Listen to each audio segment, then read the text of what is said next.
ڈگنے کے لیے جگہ نہیں ملے جگہ نہیں ملتی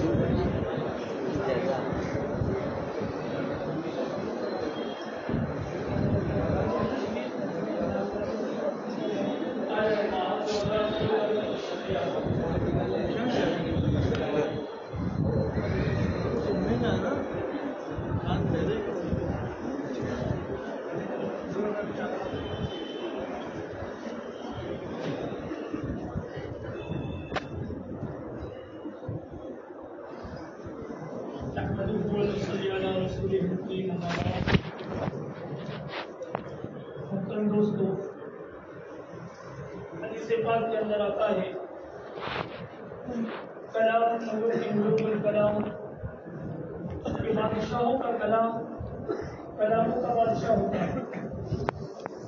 دنیا میں ہم سب جانتے ہیں کہ بادشاہوں کے بادشاہ اللہ رب الجلال والاکرام ہے اور ان کا کلام یہ بادشاہ کلاموں کا بادشاہ ہو. آج اسی نسبت سے ہم ہماری مجلس کا آغاز بھی ملوک الکلام سے کرتے ہیں تو اس کے لیے میں دعوت دیتا ہوں حضرت مولانا طلحہ صاحب دامت برکاتہم کو کہ تشریف لائے اور تلاوت کلام پاک سے مجلس کا آغاز کریں.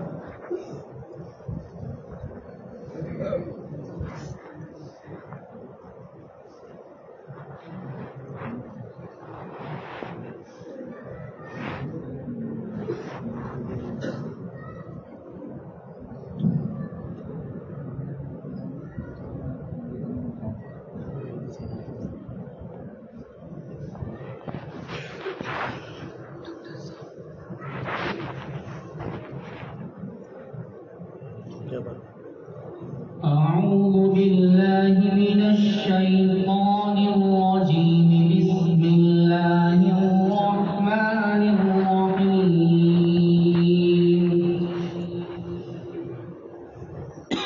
يا أيها الذين آمنوا لا تكونوا كالذين كفروا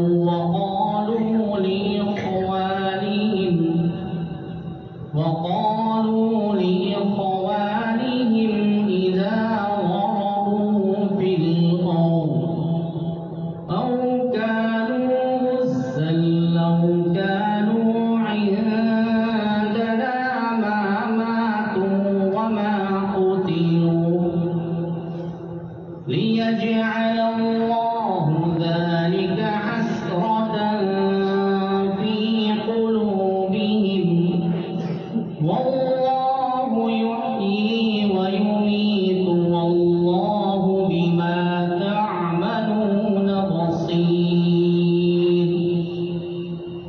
ولئن قتلتم في سبيل الله أو متم لمغفرة من الله ورحمة خير مما يجمعون. ولئن متم أو قتلتم لإلى الله تحشرون. فبما رحمة من الله لنت لهم ولو كنت فظا غليظ القلب لانفضوا من حولك فاعف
کے سامنے پیش کر دوں کہ ہم سب کو معلوم ہے کہ حضرت کا نامی اس میں گرامی حضرت محمد فاروق ہے، جس کا انتخاب حضرت جی ثانی مولانا یوسف صاحب رحمۃ اللہ علیہ نے کیا تھا۔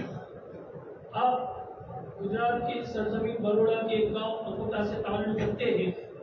آپ کی ابتدائی تعلیم دارالعلوم فلاح دارین ترکیسر میں ہوئی اور فراغت کے بعد آپ محمد وحی مدینہ منورہ تشریف لے گئے اور وہاں 4 سال تک تعلیم حاصل کی، اپنے اساتذہ سے استفادہ کیا، اور کمال کی بات یہ رہی کہ اس سرزمین پر حضرت ہر سال اول پوزیشن میں رہے۔ اس کے بعد حضرت اپنے استاد اور پیر و مرشد کے اشارے پر جامعہ ارشاد العلوم مختلفہ میں درس کی خدمت انجام دے رہے ہیں، اور اس وقت حضرت کا مقام اس سے آپ کو معلوم ہو سکتا ہے کہ حضرت 2 سرزمین کی 2 عظیم درسگاہیں تدریسی خدمات انجام دے رہے ہیں۔ مہاراشٹر کے بڑے ادارے جو دنیاوی اعتبار سے بھی اور دینی اعتبار سے بھی امت کے نونہالوں کو تعلیم سے سرفراز کر رہا ہے، اللہ تعالیٰ نے حضرت کو وہاں استاد حدیث اور استاد تفسیر کے اعتبار سے خدمت کا موقع دیا، اور ابھی قریب زمانے سے حضرت مولانا ابراہیم صاحب اندوری رحمۃ اللہ علیہ کے انتقال کے بعد گجرات کی سرزمین میں دارالعلوم فلاح دارین ترکیسر میں آپ شیخ الحدیث کے منصب پر فائز ہیں، اور آپ کا نسبتی تعلق اصلاحی تعلق حضرت مولانا ذوالفقار صاحب قاسمی دامت برکات رحمۃ اللہ علیہ سے رہا، اور پوری زندگی ان کے ایما پر چلتے رہے، اور اس وقت بھی حضرت کا علمی سفر ہم سب کے مخدوم لسان تبلیغ اور علاقۂ پالمپور کے لیے فخر کی نشانی حضرت مولانا عمر صاحب رحمۃ اللہ علیہ کے ایما پر رہی، اور آپ واضح و کتابت کے بھی عظیم شہسوار ہیں۔ جہاں بھی آپ تشریف لے جاتے ہیں لوگ جوب در جوب آپ کے واضح و کتابت سے فیضیاب ہونے کے لیے امن پڑتے ہیں۔ تو اس وقت ہمارے لیے بہت خوشی کا موقع ہے کہ حضرت ہمارے درمیان ہیں، اور حدیث پاک میں آتا ہے کہ جو لوگوں کا شکر ادا نہیں کرتا اللہ کا بھی شکر ادا نہیں کرتا۔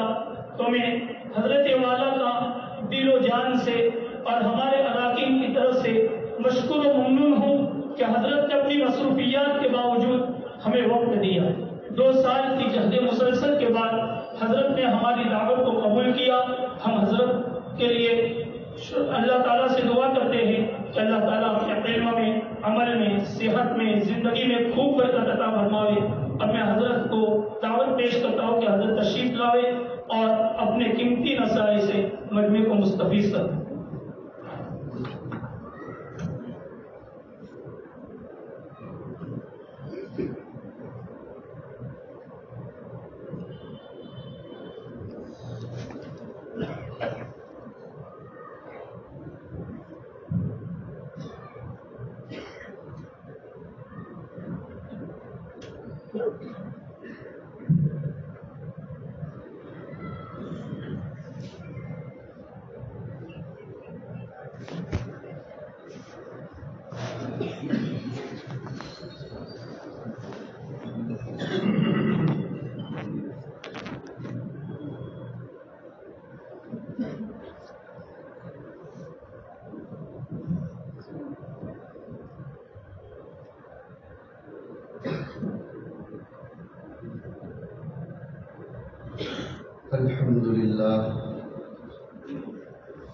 الحمد لله كفى وسلام على عباده الذين اصطفى، أما بعد، فأعوذ بالله من الشيطان الرجيم، بسم الله الرحمن الرحيم. واذكروا إذ أنتم قليل مستضعفون في الأرض تخافون أن يتخطفكم الناس فآواكم وأيدكم بنصره ورزقكم من الطيبات لعلكم تشكرون. يا أيها الذين آمنوا لا تخونوا الله والرسول وتخونوا أماناتكم وأنتم تعلمون واعلموا أنما أموالكم وأولادكم فتنة واعلموا أنما أموالكم وأولادكم فتنة واعلموا أنما أموالكم وأولادكم فتنة وأن الله عنده أجر عظيم يا أيها الذين آمنوا إن تتقوا الله يجعل لكم فرقانا ويكفر عنكم سيئاتكم ويغفر لكم والله ذو الفضل العظيم وقال الله تبارك وتعالى أيبتغون عنده العزة فإن العزة لله جميعا وقال الله تبارك وتعالى يقولون لئن رجعنا إلى المدينة ليخرجن الأعز منها الأذل ولله العزة ولرسوله وللمؤمنين ولكن المنافقين لا يعلمون صدق الله مولانا العظيم گرامی قدر رفیع المرتبت علماء کرام، بھائیوں، دوستوں، بزرگوں اور میرے بہت ہی عزیز نوجوانوں اور معصوم بچوں، ہندوستان میں سے علم حدیث شریف کے رخصت ہو جانے کے بعد دوبارہ اس گراں قدر نعمت کو ہندوستان میں لے کر آنے والی ایک شخصیت ہے جسے شاہ ولی اللہ محدث دہلوی رحمۃ اللہ علیہ کے نام سے یاد کیا جاتا ہے۔ ہندوستان میں میرے اور آپ کے علاقے گجرات اور اس میں بھی بالخصوص سرزمین احمد آباد کو سابرمتی ندی کے کنارے پر یہ خصوصیت حاصل رہی ہے کہ سب سے پہلا درس حدیث all over the India level پر گجرات کی سرزمین پر ہوا، لیکن اللہ رب العزت کی طرف سے ایک نظام چلتا ہے کہ جب کسی نعمت کی طرف کما حقہ توجہ نہیں دی جاتی تو اس نعمت کو اللہ تعالی دوسری قوموں کے حوالے فرما دیتے ہیں۔ دین تو کبھی بھی خطرے میں نہیں آ سکتا ہے،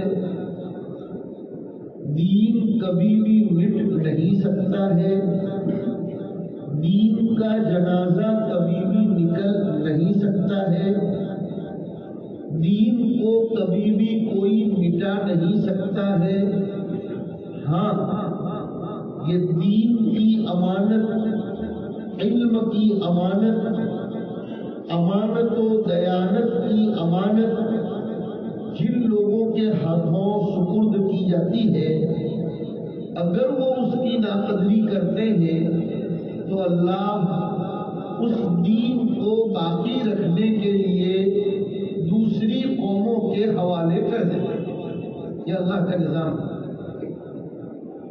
اور اس نظام کو انہوں نے دو ٹوک انداز میں سمجھایا ہے کہ یا ایھا الناس انتم الفقراء الی اللہ واللہ هو الغنی الحمید، کہ اے لوگوں، تمہیں ضرورت ہے اپنی دنیا اور آخرت کے سنوارنے کے لیے اللہ کے دین کی خدمت کرنے کی۔ میرے ایک لفظ کو غور سے سنو، تمہیں اور مجھ کو ضرورت ہے اپنی دنیا اور آخرت کو سنوارنے کے لیے فوز، فلاح، کامیابی، کامرانی پانی، سرسبزی و شادابی گھر کے ہرے بھرے رکھنے کے لیے تمہیں ضرورت ہے کہ تم اس کے دین پر، اس کی شریعت پر، اس کے نظام پر مضبوطی کے ساتھ چلو، اسے کوئی ضرورت نہیں۔ واللہ هو الغنی، وہ مستغنی ہے۔ الحمید، کیا بات لکھی ہے مفسرین کرام نے کہ تم اس کی حمد و ثنا کرو گے تو بھی وہ حمید ہے، اور تم بند کر دو گے تو بھی وہ حمید ہے۔ دونوں صورتوں میں وہ اپنی مخلوقات میں سے کسی بھی مخلوق کو پیدا کر کے ایک جگہ کے لوگوں کی ناقدری کی وجہ سے دوسری جگہ کے لوگوں کو حوالے کر کے بھی اپنی حمد و ثنا کرواتا رہے گا۔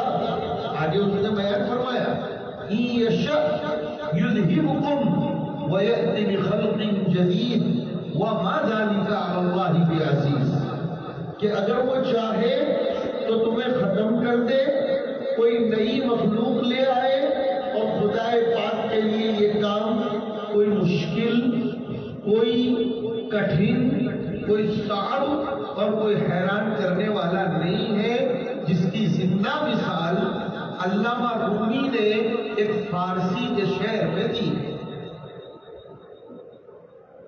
فارسی کے شعر میں علامہ رومی فرماتے ہیں حسن ز بصرہ، سہیب ز روم، بلال ز حبشہ۔ حسن ز بصرہ، سہیب ز روم، بلال ز حبشہ، از خاک مکہ ابو جہل نیچے گل اجعیس، کہ جس مکہ کی زمین پر اللہ نے سب سے پہلے اپنا گھر بنایا، ان اول بیت وضع للناس للذی ببکہ، جہاں سے پوری دنیا میں بلکہ گلشن کالونی ورسووا میں بھی برکتیں تقسیم ہوتی ہیں۔ برکتوں کا ہیڈ کوارٹر، برکتوں کی سیٹلائٹ، برکتوں کا ٹاور مرکز اور سپلائی ہاؤس، اور صرف برکت نہیں، وہ ہدن، ہدایت جہاں سے تقسیم ہوتی ہے، ہدایتیں جہاں سے چلتی ہیں اور پوری دنیا کی مسجدوں میں پہنچ کر اس کے اطراف و جوانب میں سپلائی کی جاتی ہے، اس مکہ کی زمین سے ابو جہل جیسے لوگ پیدا ہوتے ہیں۔ اس کا کمال تو دیکھو،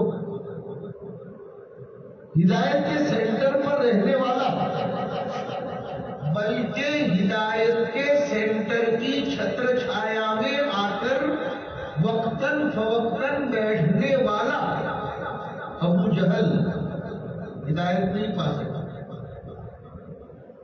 ادھر بصرہ کتنا دور تھا، حسن بصری کھینچے کھینچے آئے، روم سے صہیب رومی آئے، حبشہ سے سیدنا بلال رضی اللہ تعالی عنہم تشریف لائے۔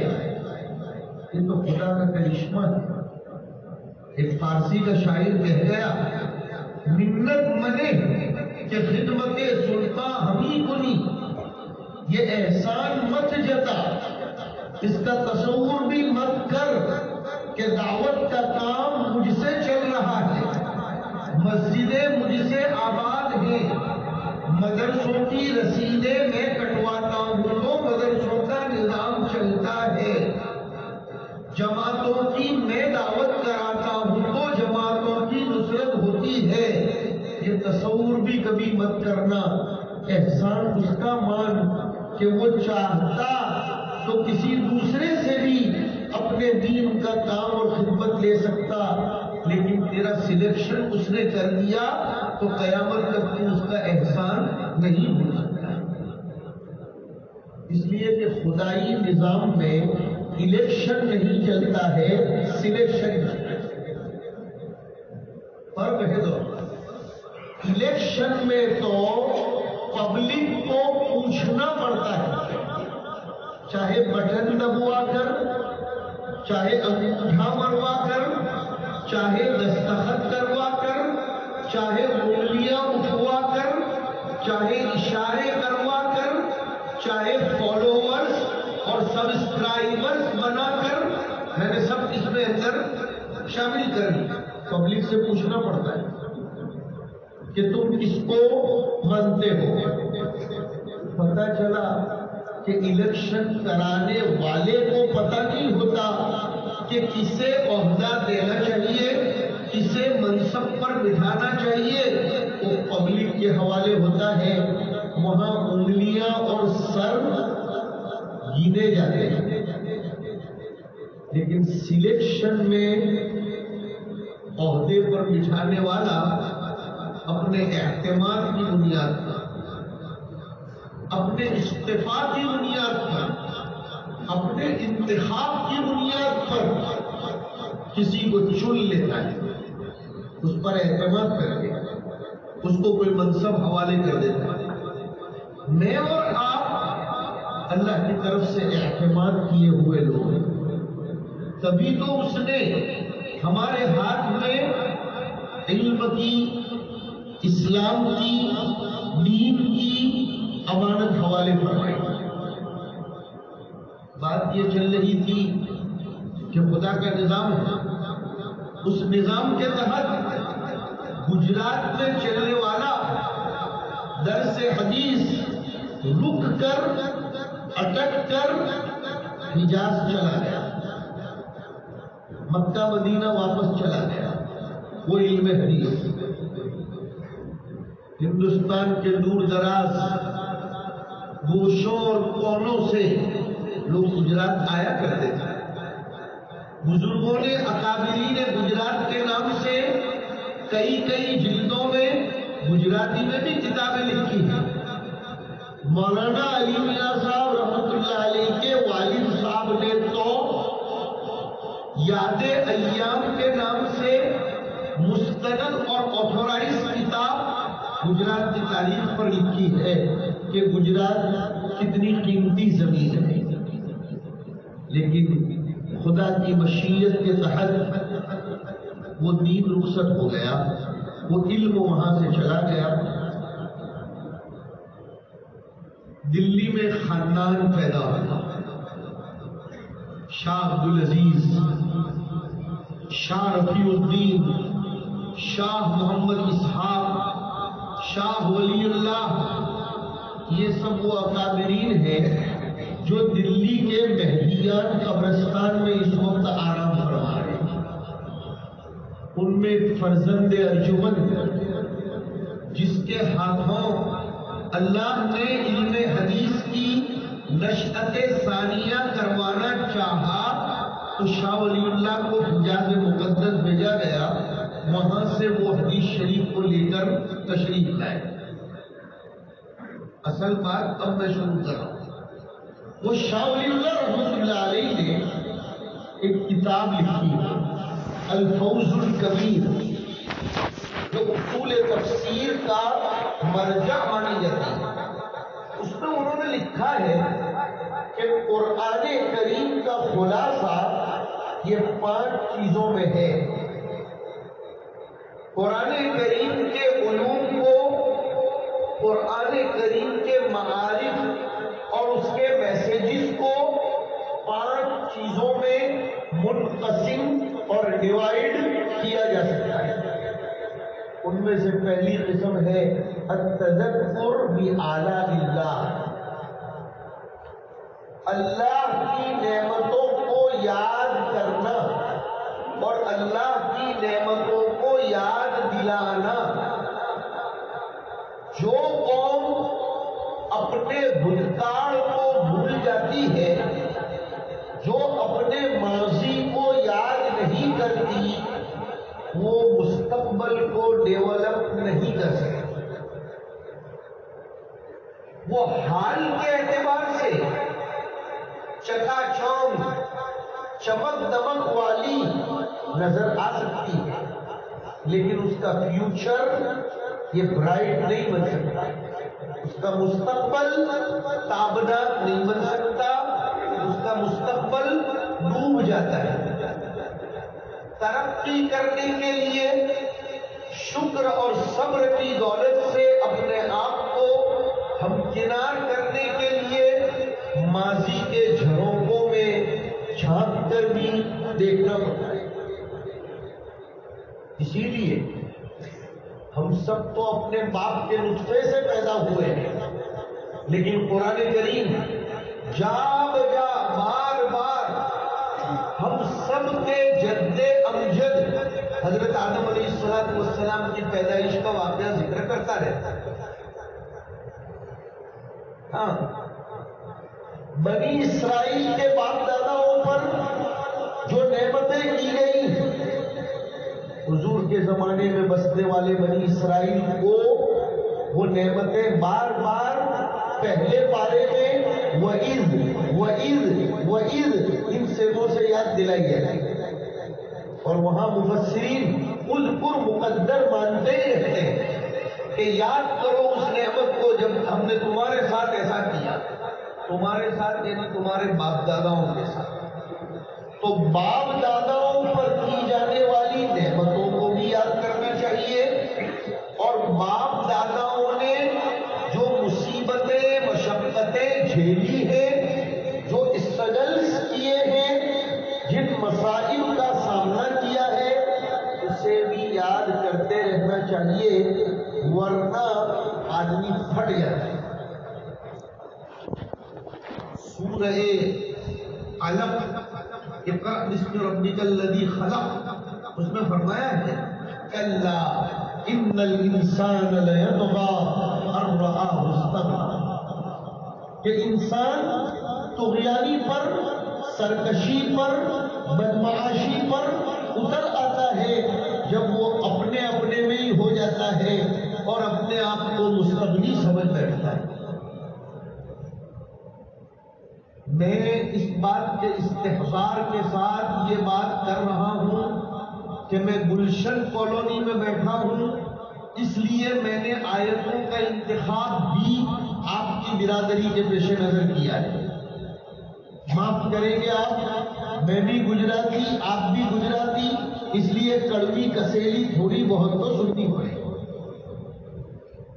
قرآن کریم مکہ میں سے مدینہ آ کر بسنے والے مہاجرین کو ان کا بھوکاڑ یاد دلا، پالن پور سے بامبے میں آ کر بس جانے والے لوگوں کو میں بھوکاڑ یاد دلا، یہ میں نے انتباہ کر دیا۔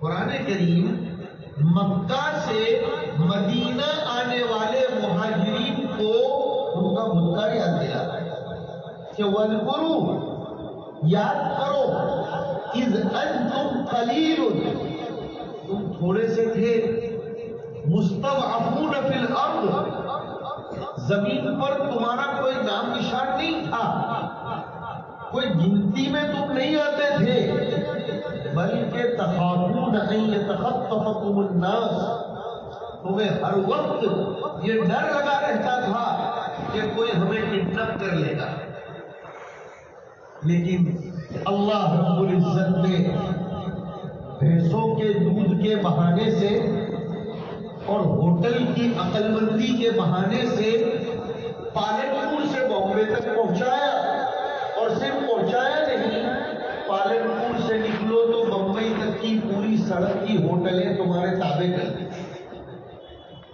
فآواکم، اس بامبے کی زمین پر لا کر اس اللہ نے تمہیں فلیٹ دیے، پوری تمہاری کالونیاں بسا دی، پوری قوم کی اجتماعیت یہاں اللہ تعالیٰ نے مشکل اور مرتب فرمائی، اور لا کر خالی بسا نہیں دیا۔ میرے بہت پیارے بھائیوں، تھوڑی دیر چلے جاؤ ریلوے کی پٹری کے اس طرف، اگر خدا چاہتا تو بھینس کے طبیلوں سے نکلنے نہ دیتا، اور ایسی ہی جھوپڑ پٹریوں میں تم لوگوں کو بھی رکھا جاتا، جیسے کہ بہت سی قومیں ان جھوپڑ پٹریوں کے اندر اپنی زندگی بسر کر رہی ہیں۔ خدا چاہتا تو یہ کرتا، اس کو کوئی روکنے والے نہیں تھا، لیکن اس نے پناہ دی۔ کیوں پناہ دی؟ یہ اپنے بزرگوں سے پوچھو جو کرسیوں پر بیٹھے ہوئے عمر رسیدہ لوگ ہیں، کہ انہوں نے بامبے میں آ کر اپنی اس تہذیب کو، اپنے اس کلچر کو، اپنی اس ثقافت کو، اپنی اس دینداری کو اور اپنی اس دعوت و تبلیغ کے ساتھ کے انسلاک کو چھوڑا نہیں، پہلے مسجد مدرسے کی فکر کی۔ مجھے یاد آیا دارالعلوم دیوبند کے سابق محتمم حضرت حکیم الاسلام قاری طیب صاحب رحمۃ اللہ علیہ نے ایک مرتبہ انگلینڈ کی زمین پر بڑے بڑے مدرسوں کو آباد دیکھنے کے بعد فرمایا تھا کہ میں بہت بصیرت کے ساتھ یہ کہتا ہوں کہ گجراتی جہاں بھی جاتا ہے 4 چیزیں لے کر جاتا ہے۔ گجراتی 4 چیزیں اپنے ساتھ لے کر جاتا ہے۔ حضرت سے پوچھا گیا وہ 4 چیزیں کون سی؟ فرمایا مسجد، مدرسہ، پاپڑ، سموسا۔ حاجی طیب صاحب رحمۃ اللہ علیہ کیا فرماتے ہیں کہ گجراتی جہاں بھی گیا اس نے مسجد، مدرسہ اور پاپڑ، سموسا۔ وہ تو اچھا ہوا کسی نے قاری طیب صاحب کو کڑی کھچڑی نہیں کھلائی، ورنہ یا تو اس لیے حضرت نے نہیں فرمایا کہ وہ وزن نہیں بیٹھ رہا ہوگا۔ بہرحال ہماری قوم تو وہ ہے، ہمارے پرانے وہ ہیں۔ مسجد مدرسے کی بلڈنگ تو مقصود ہوتی نہیں۔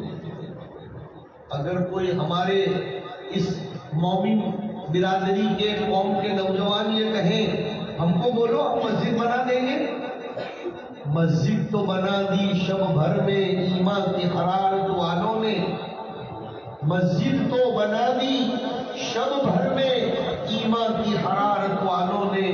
من اپنا پرانا پاپی ہے برسوں میں نمازی بن نہ سکا، من اپنا پرانا پاپی ہے برسوں میں نمازی بن نہ سکا۔ تو مسجد کی عمارت قائم کر دینا that is not enough,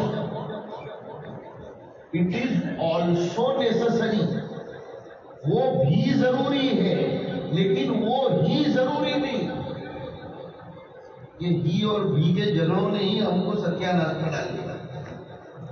کچھ لوگ کہتے ہیں فلاں شعبہ ہی ضروری ہے، کچھ لوگ کہتے ہیں فلاں شعبہ ہی ضروری ہے۔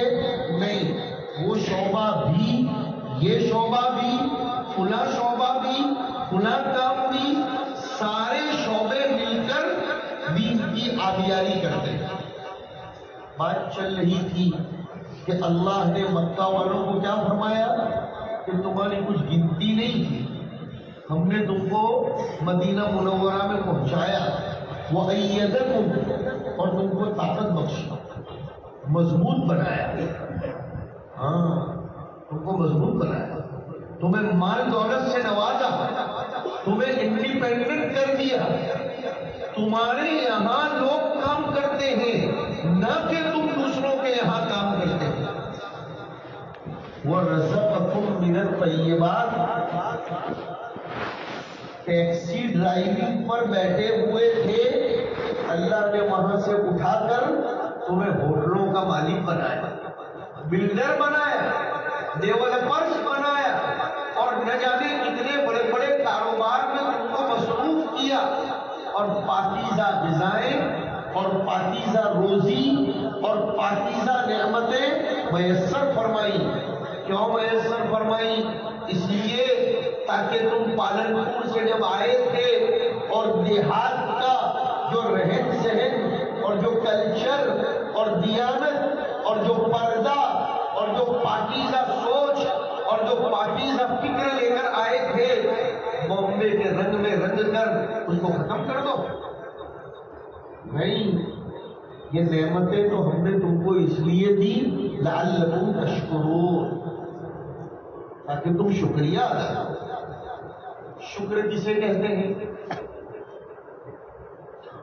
ارباب بصیرت و معرفت لکھتے ہیں کہ آج کل لوگوں نے عجیب سمجھ رکھا ہے، بڑا بنگلہ بنا دیا اور بنگلے کے باہر لکھ دیا ھذا من فضل ربی، ہو گیا شکریہ۔ نہیں، آگے پڑھو، ھذا من فضل ربی لیبلونی ااشکر ام اکفر ومن شکر فانما یشکر لنفسہ ومن کفر فان ربی غنی کریم۔ کہ یہ اتنا بڑا مکان، میری ضرورت کے مطابق ملنے والا فلیٹ اللہ رب العزت نے مجھ کو اپنے فضل سے دیا ہے۔ یاد رکھو، ایک بڑی قیمتی بات یاد آئی، روزی کی نعمت فضل خدا بندی ہے، استحقاق انسان نہیں۔ سمجھاتا ہوں، کوئی لفظ اگر تھوڑا سا ٹائٹ ہو تو گھبرانا نہیں، تو اس کی تشریح کروں گا۔ ہماری مصیبت یہ کہ ہم دن بھر وہ درسی زبان استعمال کرتے ہیں، اس لیے بہت نیچے اتر کر بھی گفتگو کریں تب بھی کبھی کبھی مجبور ہو جانا پڑتا ہے۔ دیکھو یاد رکھو، یہ جو ہم لوگوں کو روزی ملتی ہے نا، چاہے پیسوں کی شکل میں، چاہے مکان کی شکل میں، چاہے تندرستی کی شکل میں، چاہے عزت کی شکل میں، یہ ہمارے کوالیفیکیشن کی بنیاد پر نہیں ملتی، دماغ صاف کرو۔ یہ ہماری ڈگریوں کی بنیاد پر نہیں ملتی، یہ ہمارے اسٹرگل کی بنیاد پر نہیں ملتی، یہ ہماری محنت کی بنیاد پر نہیں ملتی، بلکہ دو قدم آگے بڑھ کر کہہ دوں کہ روزی کی کثرت یہ اللہ کی محبت کی بنیاد پر بھی نہیں ملتی۔ یہ لفظ ذرا گلے سے اترنے میں تھوڑی دشواری ہوگی، لیکن اتار رہا ہوں۔ اگر روزی کی محتاج، اگر مال و دولت کی کثرت اور کوانٹٹی اللہ کی محبت کی نشانی ہوتی تو دنیا کے سب سے زیادہ مالدار حبیب خدا، سرکار مدینہ، تاجدار کبریا محمد الرسول اللہ صلی اللہ علیہ وسلم۔ سمجھ میں آ رہا ہے کہ پیسے زیادہ مل جانے سے آدمی کو اکڑ میں نہیں آ جانا چاہیے کہ میرا خدا مجھ سے بہت راضی ہے اس لیے وہ میرے اوپر دہانے کھلا ہوا ہے۔ اللہ جزائے خیر کہ آپ کو بہت دھیان سے سن رہے ہو، اس لیے ایک آیت بھی یاد آ گئی۔ کبھی الٹا ہوتا ہے، جب انسانیت خدا کو بھول جاتی ہے، جب انسانیت خدا کو بھول جاتی ہے تو اللہ روزی کے دہانے کھول دیتا ہے۔ وہ آیت یاد آئی مجھ کو 7ویں پارے کی، فَلَمَّا نَسُوا مَا ذُكِّرُوا بِهِ فَتَحْنَا عَلَيْهِمْ أَبْوَابَ كُلِّ شَيْءٍ۔ جب یہ انسانوں کا طبقہ، جب یہ لوگ میری نصیحتوں پر عمل کرنا چھوڑ دیتے ہیں تو پھر میں ان کے اوپر نعمتوں کے دہانے کھول دیتا ہوں۔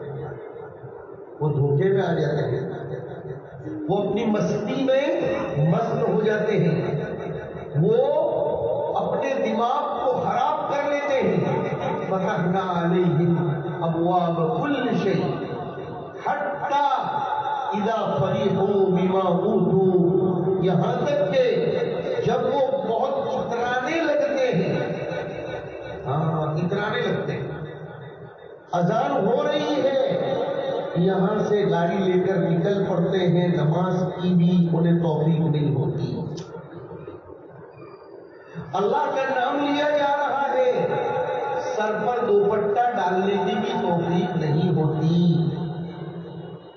پرائے مرد کھڑے ہیں لیکن عورتوں کو غیرت نہیں آتی، اور اس سے بڑھ کر 2 قدم آگے یہ کہ ان کے دیوس شوہروں کو بھی غیرت نہیں آتی، تو پھر اخذناہم بغتۃ، ہم اچانک رسی کھینچ لیتے ہیں، فاذا هم مبلسون، تو پھر وہ نا امید پڑے رہتے ہیں، ہر طرف ہاتھ مارتے ہیں لیکن کہیں سے کوئی جواب نہیں ملتا۔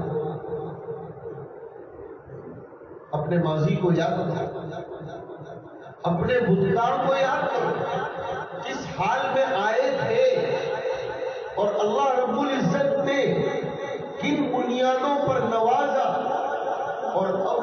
بنیادوں کو ہم نے ہضم کیا ہے یا ہمیں ایسیڈیٹی ہو گئی؟ میں نے پہلے ایڈوانس میں معافی مانگ لی ہے. ہضم ہونے والی غذا نظر آتی ہے یا نہیں آتی؟ جواب دو ذرا سوچ کر.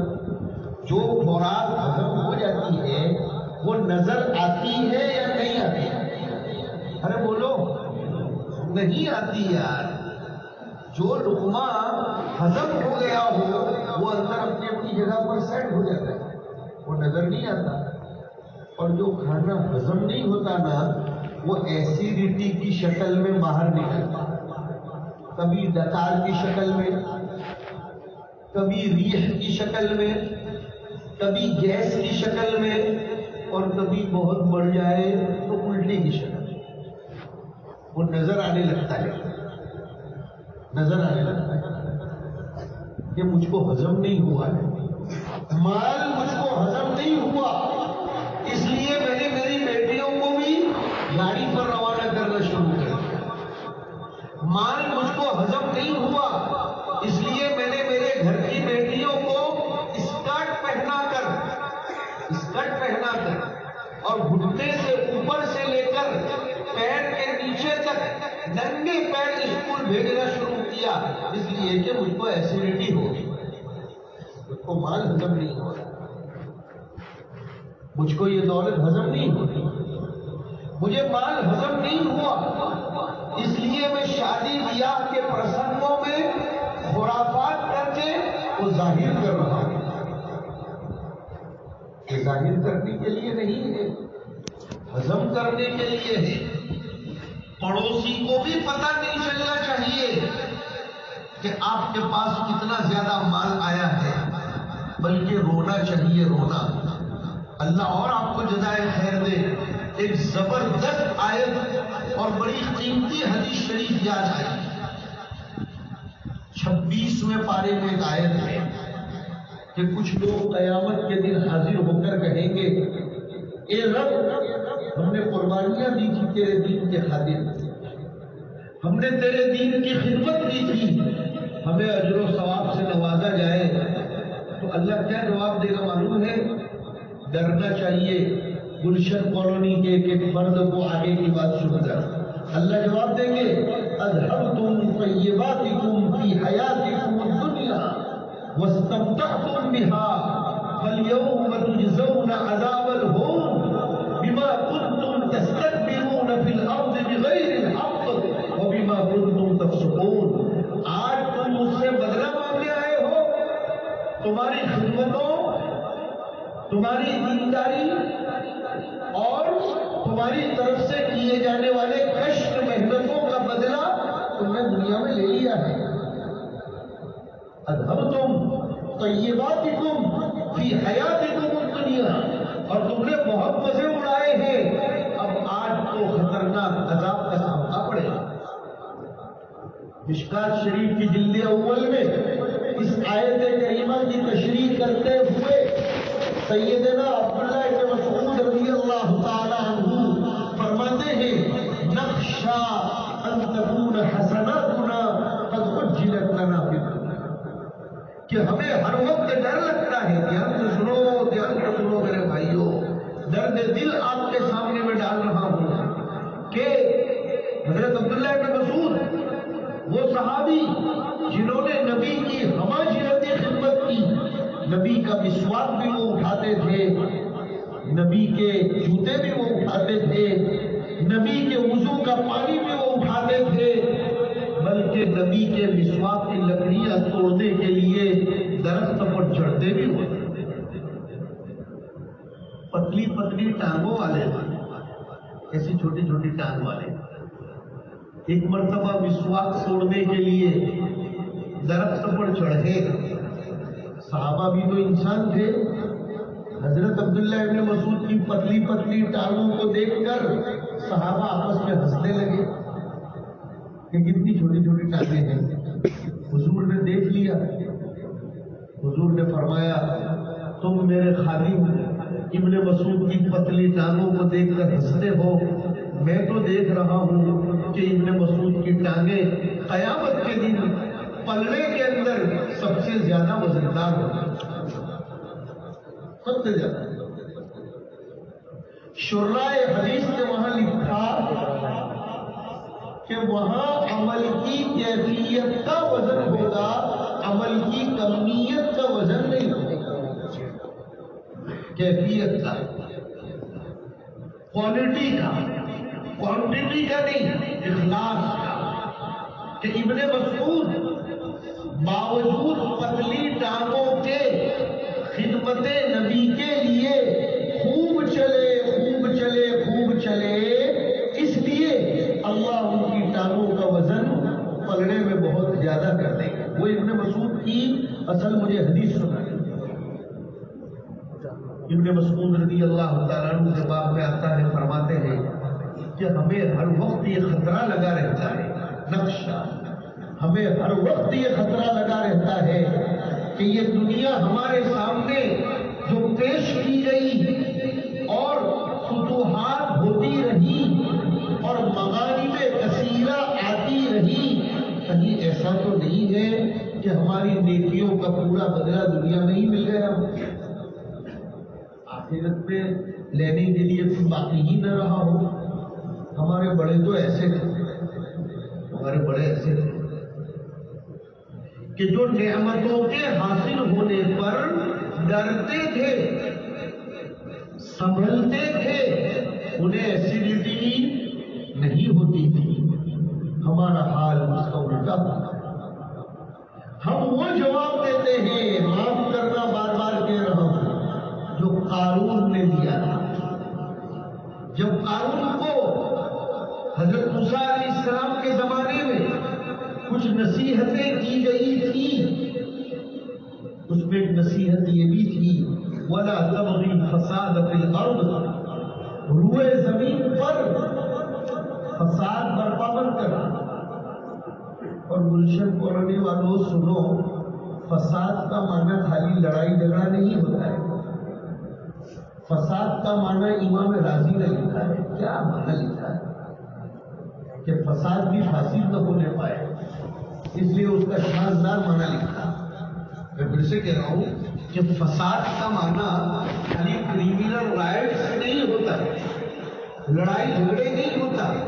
فساد کا معنی کیا ہے؟ کیا لکھا ہے اس کو کہتے ہوئے خود وجد آ رہا ہے، کیا زبردست تعریف لکھی کہ حضرات انبیاء کرام علیہ الصلاۃ والسلام کے واسطے سے دنیا کی اصلاح کا جو نظام قائم کیا گیا، اس نظام میں اپنے قول اور عمل کے ذریعے رکھنا اندازی کرنا، یہ فساد ہے۔ اس کو کھولنے جائیں گے تو 2022 سے نکل کر 2023 میں چلا جائے، یعنی 12 کے بعد تک کا معاملہ ہو جائے گا۔ اور میں نہیں چاہتا ہوں کہ آپ یہ کہیں کہ مولانا پورا 1 سال تقریر کر دیں، کہ 22 میں شروع کیا تو 23 میں ختم کیا۔ اس کو کہتے ہیں فساد۔ فساد کی تعریف یہ کی کہ انبیاء علیہ السلام کے واسطے سے دنیا میں امن و امان، صلاح و فلاح، کامیابی و کامرانی، سرسبزی و شادمانی کے لیے جو نظام قائم کیا گیا ہے، اس نظام میں اپنے بول کے ذریعے یا اپنے عمل کے ذریعے رکھنا اندازی کرنا، درار ڈالنا۔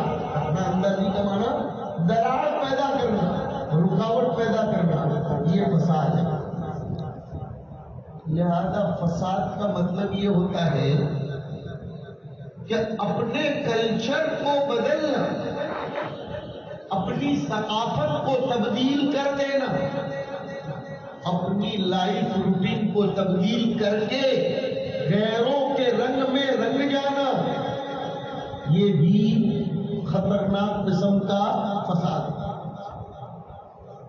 ہمارے پاس تو ایک جواب ہے، بہت پیاری آیت پھر اللہ تعالیٰ یاد دلا رہا ہے۔ اللہ آپ لوگوں کو جزائے خیر دے۔ میں نے سوچا بھی نہیں تھا کہ یہ آیات مجھے یاد آئی، لیکن لگتا ہے کہ آپ بہت دھیان سے سن رہے ہو اور نظام کرنے والوں نے نہایت خلوص کے ساتھ اس مجلس کا کا انعقاد کیا کہ اللہ یاد دلا رہا ہے کہ مسلمانوں کو تو کوئی بھی کلچر آ جائے، کوئی بھی ثقافت آ جائے، کوئی بھی سویلائزیشن ہو، مسلمان اس نظریے کا فیور نہیں کرتا کہ جیسا دیش ویسا ویش. نہیں، مسلمان اس آیت کو اپنے جواب میں کہتا ہے صبغۃ اللہ، ہم پر تو اللہ نے اپنا رنگ چڑھایا، ہم پر تو اللہ نے اپنا رنگ چڑھایا ہے. وَمَنْ أَحْسَنُ مِنَ اللَّهِ صِبْغَةً، اور خدا کے رنگ سے زیادہ خوبصورت رنگ کس کا ہو سکتا ہے؟ اگر سادگی میں خوبصورتی نہ ہوتی، اگر کرتے میں خوبصورتی نہ ہوتی، اگر کرتے پائجامے میں خوبصورتی نہ ہوتی، اگر داڑھی میں خوبصورتی نہ ہوتی، تو اللہ اپنے رسول کو داڑھی سے نہ نوازے، اللہ اپنے رسول کی بیویوں کو پردہ کرنے کا حکم نہ دے. دیکھو ایک قاعدہ سناتا ہوں، عقیدے کی لائن کا قاعدہ ہے، ہر مسلمان کو یہ جاننا ضروری ہے. عقیدہ ہے یہ جو سنا رہا ہوں. ایک ہوتا ہے اسلام کے کسی حکم پر عمل نہ کرنا، اور ایک ہوتا ہے اسلام کے کسی حکم کو زمانے کے تقاضے کے خلاف سمجھنا. پہلی شکل میں آدمی کافر نہیں ہوتا، دوسری شکل میں کافر ہو جاتا. یہ گمبھیر بات ہے، بہت سیریس میٹر ہے. ایک عورت پردہ نہیں کرتی،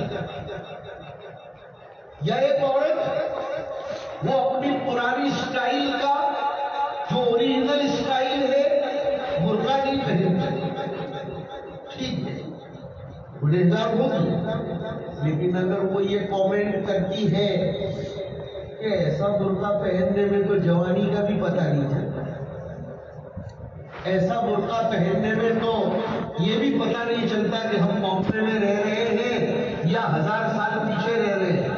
یاد رکھو اگر ایسا کامنٹ کیا گئے ہی نکل گئے، اس لیے کہ یہ استخفاف ہے، یہ تہاون ہے. شریعت کے کسی حکم پر عمل نہ کرنے سے تو آدمی کافر نہیں بنتا، لیکن شریعت کے کسی حکم کو زمانے کے ساتھ میچور نہیں ہو رہا ہے ایسا کہنے سے آدمی کافر بنتا. خیر منع چاہیے. آج کل ہمارے بہت سے شدید تعلیم یافتہ طبقے کے لوگ کمنٹ کرتے ہیں کہ یہ کیا کرتا پائجامہ ہے، یہ برسوں پرانے ڈھنگ ہے، یہ کیا گاڑی ہے، یہ تو پرانوں کی روش ہے، یہ کیا برقع ہے، وہ تو بڈیاں پہنا کرتی تھی، ان کو کچھ پتہ نہیں تھا، دنیا کے رنگ میں رنگی نہیں تھی. خبردار الرٹ ہو جاؤ. ایسے جملے نہیں کہیں گے،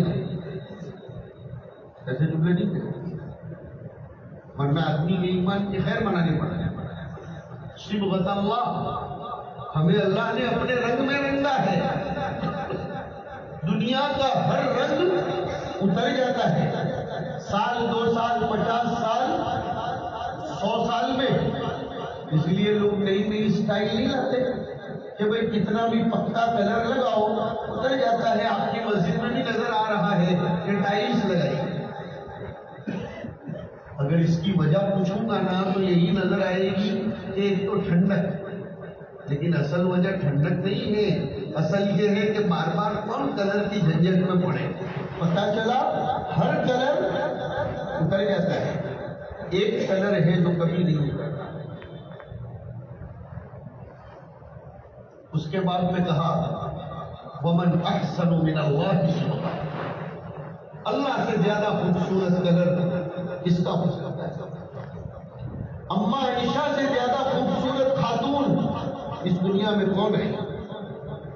حضرت حسن و حسین رضی اللہ عنہم اجمعین، ان سے زیادہ خوبصورت نواسے کس کے پیدا ہوئے؟ آپ میں سے ہر آدمی چاہتا ہے کہ اس کی بیٹی کا گھر خوبصورت ہو. میں بھی چاہتا ہوں، میری بھی بیٹیاں ہیں. آپ بھی چاہتے ہیں کہ میری بیٹی کا گھر سجا سجایا ہو. کیا حضور کے دل میں اپنی بیٹی کی محبت نہیں تھی حضرت فاطمہ کی؟ بولو.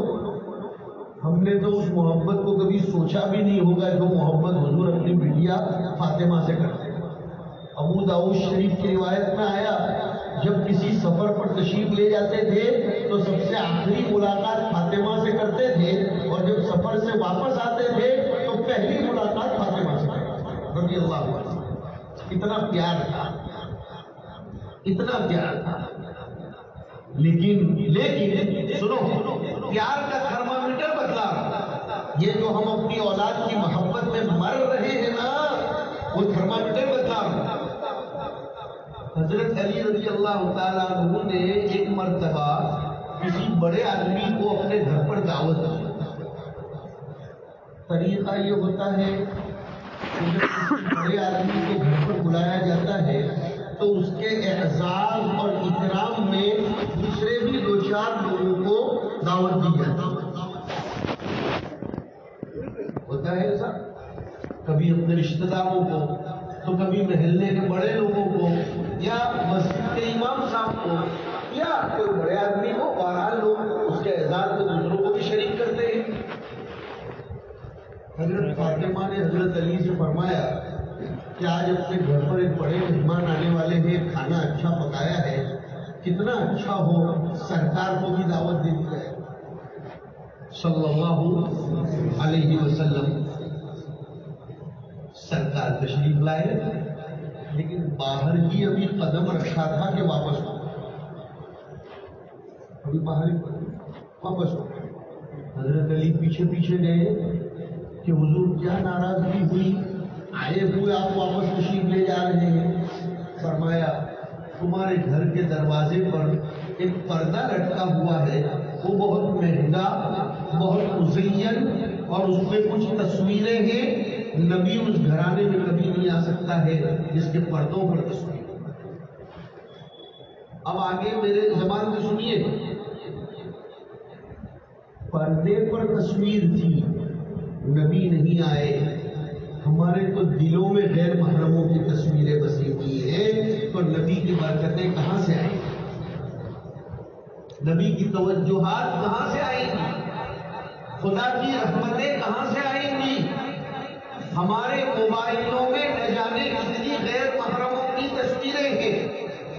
ہمارا نوجوان فیس بک پر ہزاروں لونڈیوں کو بخت اپنا فرینڈ بنائے ہوئے ہیں.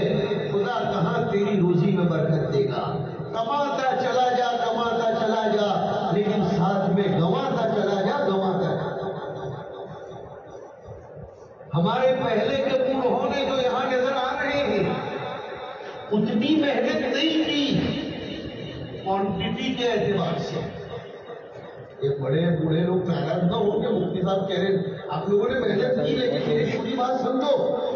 وہ 24 گھنٹے یہ لوگ پیسے بنانے میں نہیں لگے رہے. نہیں، ان کا شیڈیول تھا صبح سے شام تک اتنے گھنٹے کام کرنا ہے، پھر اپنے بال بچوں کو لے کر بیٹھنا ہے. لیکن اللہ نے ان کی کمائی میں برکت دی، جس برکت کے صدقے طفیل تم سب لوگ فلیٹ کے مالک بن گئے. جس برکت کے صدقے طفیل گاڑیوں کی گاڑیاں کھڑی ہوئی ہیں. اور آج کا ہمارا نوجوان ان بڑے بوڑھوں کی محنت سے ڈبل محنت کر رہا ہے. گھنٹوں کے اعتبار سے، وقت کے اعتبار سے. اس کے پاس دوپہر کے کھانے کا ٹائم بھی نہیں ہے، وڑا پاؤ کھا لیتا ہے کہ چل کے پھر کے بسکٹ اور چائے پی لیتا ہے. لیکن پھر بھی کھجاتا پھرتا ہے، روتا پھرتا ہے کہ برکت ہی نہیں ہے. بولے صاحب آؤ قرآن کے دسترخوان پر اس کا حل سناتا ہوں. قرآن کیا کہتا ہے؟ قل لا يستوي الخبيث والطيب ولو أعجبك كثرة الخبيث نہیں، سب کو سنا دو کہ حلال اور حرام کمائی کبھی بھی برابر نہیں ہو سکتی۔ یہ بات الگ ہے کہ حرام کمائی میں کثرت ہوتی ہے لیکن حلال کمائی میں برکت ہے۔ کثرت اور برکت دونوں میں فرق ہے۔ 500 روپے میں 100 روپے کا بھی کام نہ ہونا یہ کثرت ہے، اور 100 روپے میں 1000 روپے کا کام ہو جانا یہ برکت۔ ایک دم اثر کر کے سمجھا، 5000 روپے لے کر نکلے ہیں ہم اور کسی مول میں گئے، کیا لے کر نکلتے ہیں باہر؟ تھیلی بھی نہیں بھرتی، بھرتی ہے تھیلی؟ نہیں بھرتی۔ لیکن پہلے کیا تھا، 100 روپے لے کر جاتے تھے، تھیلی بھی بھر جاتی تھی اور پیسے بھی تھوڑے سے واپس جیب میں آیا کرتے تھے۔ اب آپ جواب دو گے کہ اس زمانے میں 40 پیسے کلو گھی ملتا تھا، اس زمانے کی آمدنی بھی کم ہوتی تھی، اس زمانے کی تنخواہیں 2 روپے 20 روپے 200 روپے ہوتی تھی۔ اس زمانے میں پیسے بھی تو بڑھے، اس زمانے میں تنخواہیں بھی تو بڑھی، لیکن روتے کیوں پھرتے ہیں؟ برکت نہیں۔ برکت کیوں نہیں ہے؟ ابن ماجہ شریف کی روایت میں آیا ان الرجل لیحرم الرزق بخطیئۃ یحملها، کہ آدمی گناہوں کی وجہ سے بھی روزی کی برکت سے محروم کر دیا جاتا ہے۔ میری بات جہاں سے چلی تھی وہاں پھر لے کے آپ کو جا رہا ہوں۔ بھوتکال کو یاد کرو، وہ میرے نوجوانوں اور یہ 50 سال کی اوپر کے لوگوں سے کہہ رہا ہوں کہ کبھی اپنے نوجوانوں کو گھر میں بٹھا کر بتاؤ کہ بیٹا یہ تیرے باپ دادوں کا مال نہیں ہے، یہ دین کی برکت سے تجھ کو نوازا گیا ہے، ورنہ میں تو وطن چھوڑ کر آیا تھا، نہ جانے تو پیدا ہوتا اور تیرا کیا حشر ہوتا، لیکن ہم نے اپنے دین کو بچایا، دعوت و تبلیغ سے جڑے رہے، خانقاہوں سے جڑے رہے اور مدارس کو اپنا مرکز سمجھتے رہے، جس کے نتیجے میں بیٹا آج تو اے سی کی گاڑیوں اور گھروں میں رہ رہا ہے، تو بھی تیری اولاد کے ساتھ ایسا کرنا ذرا بتاؤ ان کو۔ قصور بڑی عمر کے لوگوں کا بھی ہے کہ اولاد کو لاڑ اتنا دے رہے ہیں کہ اس لاڑ میں اللہ رسول کی شریعت کو بھی بھول جاتے ہیں، سب دھجیاں اڑا دیتے ہیں۔ قاضی بیضاوی نے لکھا ہے کہ پورے قرآن میں ایک آیت میں میرے قدم نیچے سے زمین سرتا ہے۔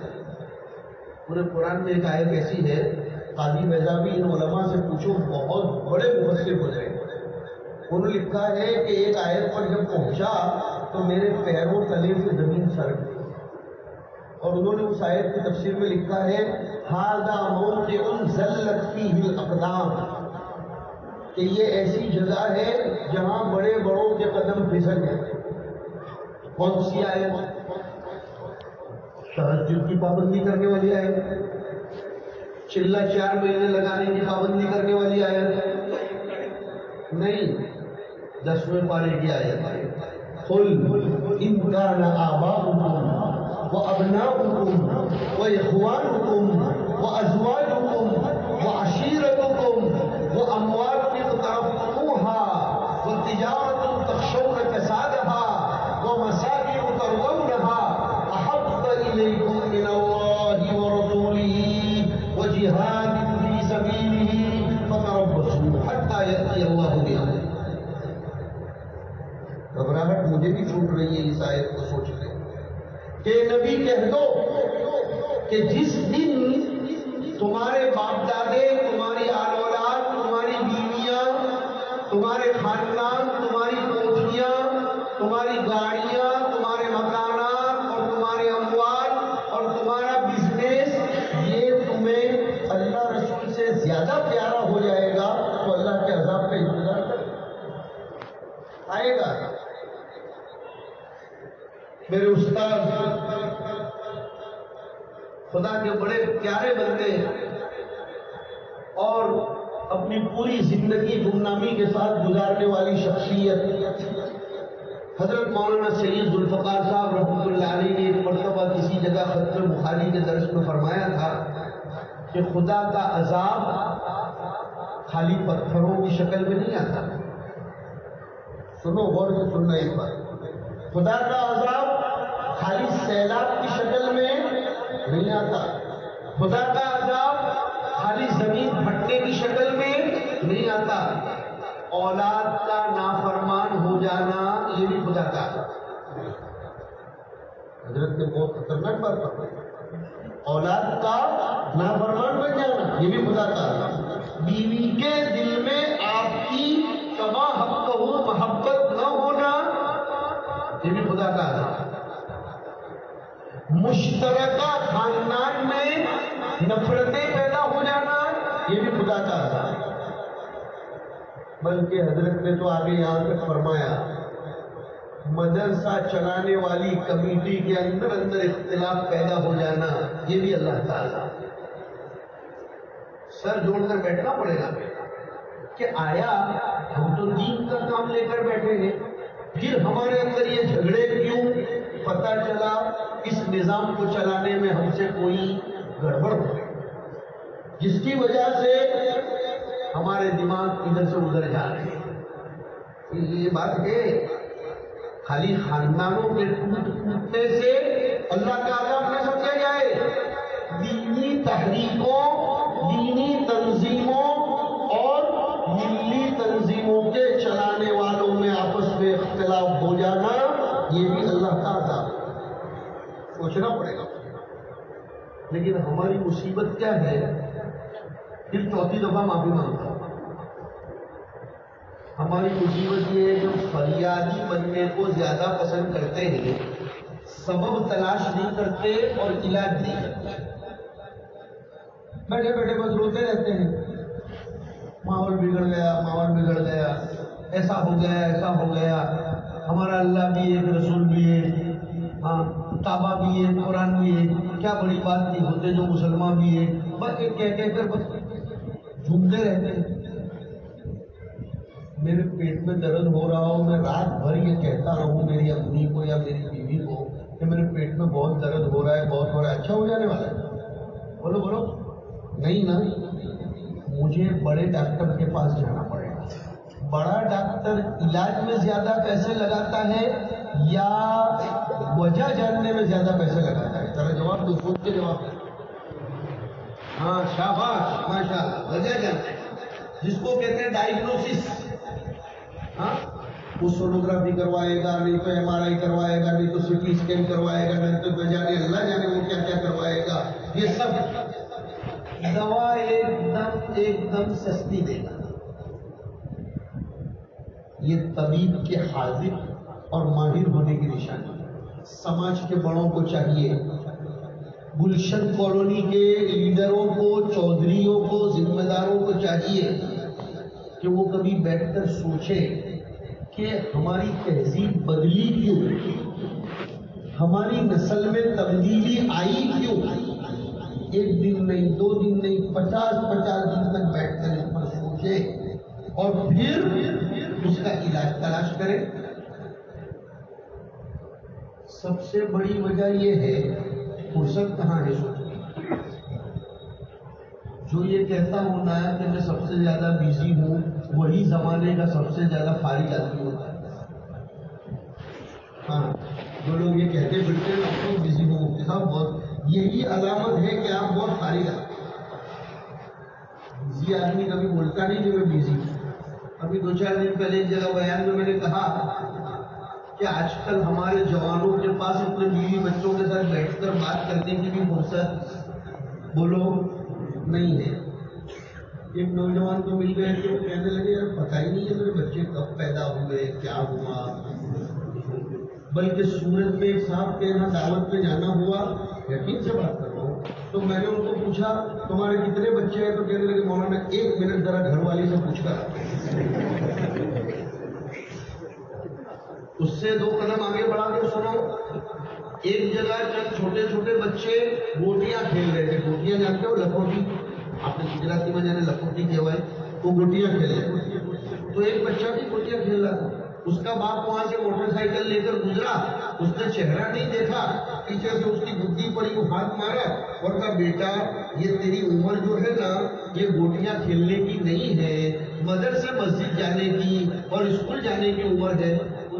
ابا میں آپ کا ہی ہوں.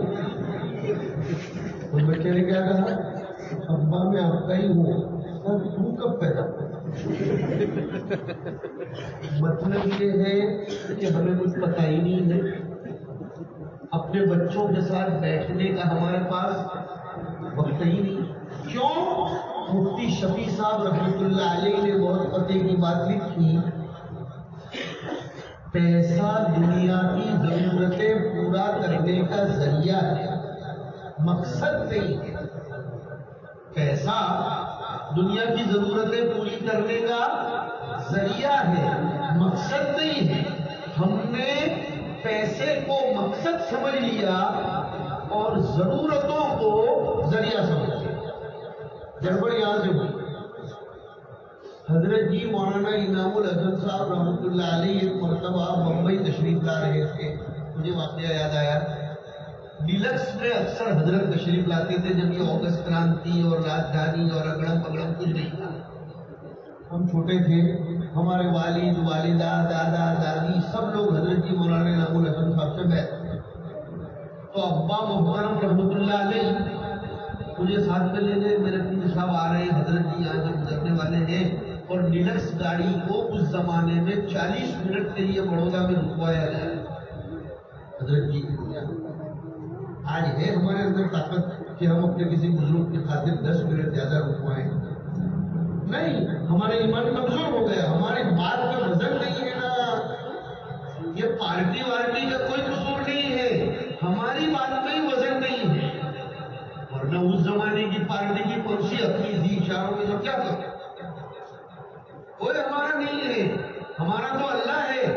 اس نے خود کہا ذَلِكَ بِأَنَّ اللَّهَ مَوْلَى الَّذِينَ آمَنُوا وَأَنَّ الْكَافِرِينَ لَا مَوْلَى. اس نے چوتھے پارے میں کہا بَلِ اللَّهُ مَوْلَاكُمْ وَهُوَ خَيْرُ النَّاصِرِينَ. تو حضرت جی کے لیے گاڑی رکوائی. اور یاد آیا اس میں کون سا کمال ہو جاتا تھا اگر گاڑی والے نے بھی روک دیا. سرکار کے لیے تو اللہ نے سورج بھی روک دیا, تو سرکار کی امتی کے لیے کیوں نہیں ہو سکتا؟ تو ہمارے یہاں سب ساتھی پرانے جمع ہوئے. مجھے برابر یاد ہے, میری عمر اتنی تو تھی کہ مجھے یاد ہے. ساتھیوں نے حضرت جی سے درخواست کی کہ حضرت کچھ مختصر نصیحت فرما دی.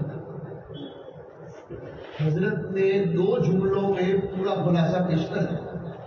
فرمایا اس وقت امت کا المیہ اور پریشانی یہ ہے کہ امت نے نہ کرنے کے کام کرنا شروع کر دیا ہے اور کرنے کے کام نہ کرنا شروع کر دیا. بتاؤ وآخر دعوانا الحمدللہ. کرنے کے کام نہیں کر رہی ہے اور نہ کرنے کے کام کر رہی ہے. سکون شریعت کے احکام پر عمل کرنے میں ہے. سکون خالی اے سی سے نہیں ملتا ہے, ورنہ بغیر اے سی کے فٹ پاتھ پر سونے والوں کو کبھی نیند نہ آتی اور اے سی میں سونے والوں کو نیند کی گولی نہ لگی. ریئل اینڈ فیکٹ بات کر رہا ہوں, ریئل اینڈ فیکٹ بات کر رہا ہوں.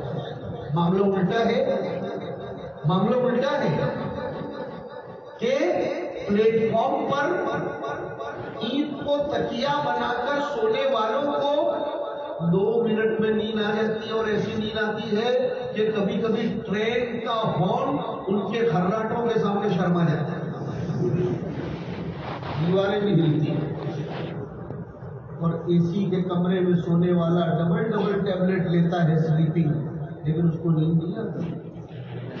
بغل میں خوبصورت بیوی ہے, اوڑھنے کا شاندار کمبل ہے, اور اب تو گدے بھی نکلے. ایک مرتبہ کسی سیمینار میں دلی جانا ہوا تھا, بہت بڑی ہوٹل میں وہاں کے لوگوں نے قیام کروایا تو رات کو 10 بجے نیچے کاؤنٹر پر سے فون آیا، میرا دماغ خراب ہو گیا یہ کیا ہوتا ہے، نیچے فون آیا کہ what kind of pillow do you like,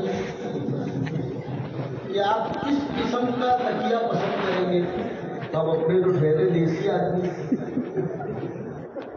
یار یہ کس قسم کا تکیہ تو ایک ہی قسم کا آتا ہے. تو کہا نہیں، ایک تکیہ ایسا آتا ہے، ایک تکیہ we have 16 kinds of pillow، ہمارے پاس 16 قسم کے تکیے ہیں. اگر آپ کو ہو تو ہم اپنے کاؤنٹر پر سے ایک آدمی کو ایکسپلین کرنے کے لیے سینڈ کرتے بھیجتے ہیں، ان میں سے جو تکیہ آپ کو پسند ہو آپ چوز کر لیجیے. میں پھر ڈیپ میں گیا تو کہا اصل میں لوگوں کو تکیوں کی وجہ سے نہیں، کچھ لوگ تو یہ بھی بہانہ کرتے تکیہ ایسا تھا اس لیے نہیں ملے. گدے بھی الگ الگ قسم کے نکلے، بیڈ بھی الگ الگ قسم کے نکلے، پھر بھی نیند نہیں آ رہی ہے. وجہ کیا ہے؟ میں آج آپ کو بیان میں وہ وجہ سن رہا ہوں. قرآن کو پوچھو، قرآن بتائے گا وجہ. نیند کا مالک کون؟ کوئی سوال ہی پیدا نہیں، اس میں کوئی دو رائے نہیں ہے. دواؤں سے نیند نہیں آتی. ہاں، راحت کون دیتا ہے؟ سکون کون دیتا ہے؟ اطمینان کی نیند کون سلاتا ہے؟ وہ اللہ کیا کہتا ہے وہ سن لو. سورہ طٰہٰ میں وَمَنْ أَعْرَضَ عَنْ ذِكْرِي فَإِنَّ لَهُ مَعِيشَةً ضَنكًا وَنَحْشُرُهُ يَوْمَ الْقِيَامَةِ أَعْمَىٰ قَالَ رَبِّ لِمَ حَشَرْتَنِي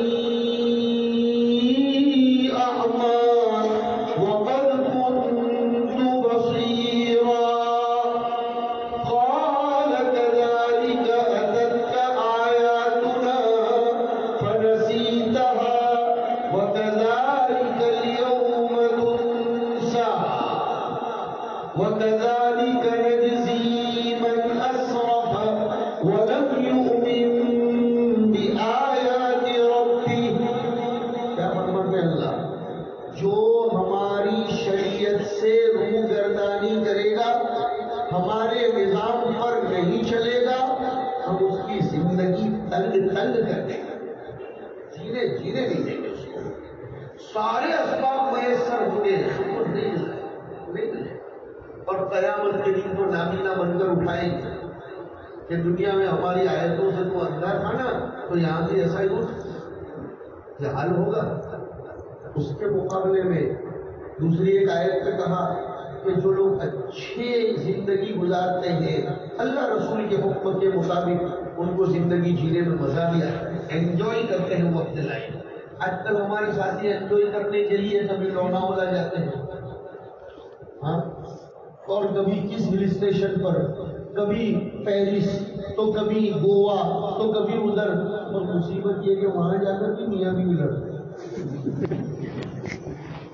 بلکہ اس سے 2 قدم آگے بڑھ کے کہ وہاں جا کر بھی بہت سے لوگ تو خودکشی کر لیتے ہیں. پتہ چلا کہ سکون وہاں نہیں ملتا ہے. سکون پر نماز پڑھ لی نا سکون ملے گا. دلیل دے رہا ہوں. بخاری شریف کی روایت میں آیا کہ نماز کا وقت ہو گیا تو حضور نے حضرت بلال کو فرمایا بلال نماز کھڑی کرو تاکہ ہم کو راحت ملے. مطلب کیا ہے کہ یا بلال اقیم الصلاۃ وارحنا بها، کہ ہم کو راحت مل جائے. تجربہ کر کے دیکھ لو، آج ہی صبح میں فجر کی نماز پابندی سے پڑھنا شروع کرو. قسم خدا کی فجر پڑھنے کے بعد جو دل کو خوشی ہوتی ہے وہ بستر پر لیٹتے ہوئے نہیں ملے. اولاد کو شریعت کے تابع بناؤ، جو اطمینان ہوگا وہ اولاد کے PhD ڈگری حاصل کرنے پر نہیں ہوگا. ربنا هب لنا من ازواجنا وذرياتنا قرۃ اعین. تو میں آپ سے کہہ رہا تھا اپنے ماضی کو کہ اللہ تعالیٰ نے کتنی بڑی بڑی نعمتوں سے نوازا، لیکن میرے بھائیوں یاد رکھو اللہ آزماتا ہے نعمتیں لے کر بھی اور آزماتا ہے نعمتیں دے کر بھی. ہاں یاد رکھیں.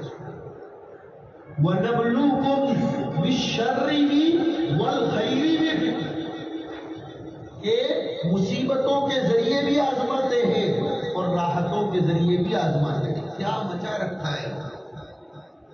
شادیوں میں اندھا دھند خرچے کرنا، خرافات کرنا اور نہ جانے کیسی کیسی تقالید کرنا، اور سمجھتے کیا ہے ایسے طریقے اپنائیں گے ہمارا نام روشن ہوگا. میں نے خطبے میں آیت پڑھی تھی اَيَبْتَغُونَ عِندَهُمُ الْعِزَّةَ فَإِنَّ الْعِزَّةَ لِلَّهِ جَمِيعًا. ابن خلدون نام کے انشاءاللہ 10 بجے کے آزو بازو ختم کروں گا، بالکل ٹینشن مت لو. ابن خلدون نام کے بہت بڑے فلوسوفر گزرے. ابن خلدون بہت بڑے عالم ہیں. انہوں نے لکھا ہے وہی قوم دوسری قوموں کا کلچر اپناتی ہے جو قوم یتیم ہو گئی، اور دوسری قوموں کا کلچر اپنانا یہ اپنے فقیر ہونے کی نشانی ہے. اور جس قوم کے پاس اپنا خود کا کلچر ہوتا ہے وہ کبھی بھی کسی دوسری قوم کا کلچر نہیں اپناتی، بلکہ وہ اپنا کلچر دوسروں کو دینے کی کوشش کرتی. اس کو ہمارے استاد حضرت مولانا عبداللہ صاحب کاکودرمی رحمۃ اللہ علیہ کی زبان میں آدھی سطر میں بولتا ہوں، مؤثر بنو متاثر مت بنو، امپریسو بنو، کسی پر اثر ڈالو کہ دیکھو یہ ہے ہمارا لباس، یہ ہے ہمارا تہوار، کہ ہم اپنے نبی کی پیدائش کو بھی پٹاخوں کے ذریعے ناچ گان کے ذریعے نہیں مناتے. اس لیے کہ سنو ہم اس نبی کے قائل ہیں جو نبی جشن لے کر نہیں مشن لے کر آئے. یہ جملہ بھی تشریح طلب ہے، 2023 ہو جائے گا. ہمارے نبی جشن لے کر نہیں آئے تھے بلکہ کیا لے کر آئے تھے؟ مشن. یہ کیا ہے 31 کو منانے کے لیے جشن ہی جشن. انبیاء تو ان جشنوں کو ختم کرنے کے لیے آتے ہیں، مشن لے کر آتے ہیں کہ ہمارے مشن کو چلاؤ. مدارس کے ذریعے، خانقاہوں کے ذریعے، دعوت و تبلیغ کے ذریعے، بلکہ سچائی والی تجارت کے ذریعے بھی مبلغ بنو. حضرت عمر فرمایا کرتے تھے کونوا دعاۃ صامتین، سائلنٹ مبلغ بھی بن سکتے ہو. کہیں سے گزر جاؤ، نگاہیں نیچی ہو، لباس سنت کے مطابق ہو، اور ذرا بھی گڑبڑ سڑبڑ ادھر ادھر نہ ہو رہی ہو، سچ بول رہے ہو، ماں بہنوں کے اوپر فتنے والی نظر نہ اٹھا رہے ہو، اور رہنے والے بھی کہیں مانو نہ مانو غلامان محمد جا رہے ہیں. مانو نہ مانو یہ غلامان محمد جا رہے ہیں، یہ ہمارا حال ہو جاتا ہے. لیکن میرے بھائیوں مصیبت یہ ہے ہم لوگوں نے کلچر بدل دیا ہے. بہت افسوس کے ساتھ کہنا پڑ رہا ہے. ہم یہاں شہر میں آ کر شہر کے رنگ میں رنگ گئے ہیں، اس کی وجہ سے زندگی کا سکون ختم ہو رہا ہے. مولانا علی میاں صاحب رحمۃ اللہ علیہ نے لکھا ہے کہ جس قوم کو اس کے نام و نشان کو ختم کر دینا ہو تو سب سے پہلے اس کی تہذیب کے اوپر حملہ کرنا، اس کے رہن سہن کے طریقوں پر حملہ کر دو اور اس کی زبان پر حملہ کر دو. یہ 2 چیزوں پر حملہ ہوگا تو وہ قوم کا نام و نشان ختم ہو گیا. آج دوپہر میں ہی میں اپنے دوستوں کے ساتھ بیٹھ کر کہہ رہا تھا کہ یہ عرب ایسے نہیں تھے جیسے ہمیں نظر آ رہے ہیں. عورتیں مصر کی، انڈونیشیا کی، دوسرے ممالک کی ان کے نکاحوں میں گئی، انگلینڈ کی، امریکہ کی ان کے نکاحوں میں گئی. میں بہت وضاحت کے ساتھ بولنے نہیں چاہ رہا ہوں. ایسی عورتیں ان کے نکاحوں میں گھسی کہ پوری کی پوری کنگڈم آف سعودی عربیہ کا نظام ہی بدل گیا. ان اول فتنة بنی اسرائیل کانت فی النساء. لہذا اپنی عورتوں کا ذہن دیندار بناؤ، اپنی لڑکیوں کو بھلے اسکول میں پڑھاؤ لیکن دین کے لباس. ہمارے پاس آپشن ہے. مجھے بہت افسوس ہوا تھا، آج سے 15 دن پہلے میں اپنے ایک بہت قریبی دوست کے یہاں ان کی خبر پوچھنے گیا. واقعہ سنو تمہارے دل لرز جائے. بہت دیندار آدمی، 2.5 گھنٹے کی ترتیب والا ساتھی، چلا دینے والا ساتھی. اس کے گھر پر مذکورات کی اجتماع ہوتا ہے. لیکن میں نے دیکھا اس کی پوتی جب اسکول سے آئی، 18-19 سال کی لڑکی ہو، اسکرٹ پہن کر آئی، یہاں سے نیچے تک کا پورا کھلا. میں نے تھوڑی دیر سوچا شاید میری نظریں تو خطا نہیں کر رہی ہیں، تو میں فیملی کے ساتھ گیا. میں نے واپس لوٹنے پر گاڑی میں بیٹھ کر میری گھر والی سے پوچھا کہ وہ جناب کی پوتی اس طرح آئی تھی، میں نے دیکھا تھا، وہ صحیح تھا؟ کہا نہایت خراب کپڑے پہن کر وہ آئی تھی. میرے بھائی انا للہ و انا الیہ راجعون. کیا ہوگا ہماری نسل؟ برباد ہو رہے ہیں. وہ پیسہ، وہ سکون، اور پھر یہ کہنا زمانہ میں سادے تھوڑو گھڑو چالو تو پڑے. تو کیا اس کا مطلب یہ ہے ہمارے آقا نے قیامت تک کی شریعت دی تھی یا صرف چند سالوں تک کی شریعت دی تھی؟ ذرا ایمانداری سے بولو. ہمارے آقا قیامت تک کی شریعت دے کر گئے کہ نہیں؟ اچھا یہ کہنا، اب ذرا میں آپ کے دلوں کو جھنجھوڑنا چاہتا ہوں، یہ کہنا زمانہ نہ ساتھ تال میل کرینے نہیں چاہیے تو આપણે ઊંચી ગરદન રાખીને કેમ કરીને ચાલી શકીશું? ડેવલપમેન્ટ કરવા માટે અને પ્રોગ્રેસ કરવા માટે જમાનાના સાથે તાલમેલ તો કરવો પડશે.